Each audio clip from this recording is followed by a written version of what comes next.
kunin natin ang inverse Laplace transform ng function na to. Ang alam na natin gawin ay kunin yung Laplace transform ng isang function f of t. And you can see na yung mga choices dito ay mga functions of t.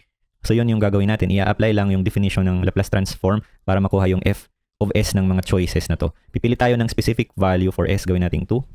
And then approximation lang actually to ng f of s. And instead of infinity, gagamit tayo ng 100. So yeah, kukunin yung mga f of 2 ng mga choices na to. I-evaluate ito using a calculator. And then kukunin rin yung f of 2 ng given na function.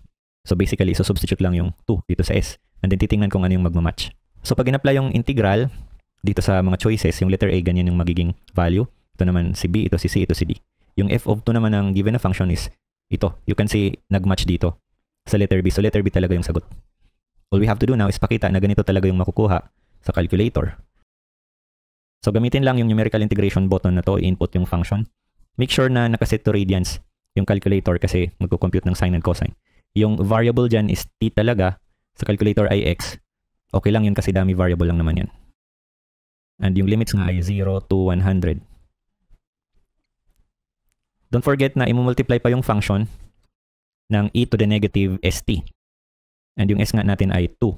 So negative 2t sa nakasulat pero sa calculator 2x. Press equal sign. It will take a few seconds. Yung sagot is 37/65 kagaya ng nakasulat. For letter B naman, yun yung tamang sagot. So i-edit ko lang kung anong meron na dito. Yung argument kay cosine ay 3t, 3x. Dito sa calculator may coefficient na 6. Si sine.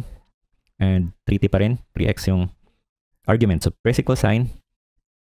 Yung sagot should be what's written. Yeah, yun nga, negative 14/13. And then let's confirm na C and D, hindi yan yung makukuhang sagot, hindi magmamatch.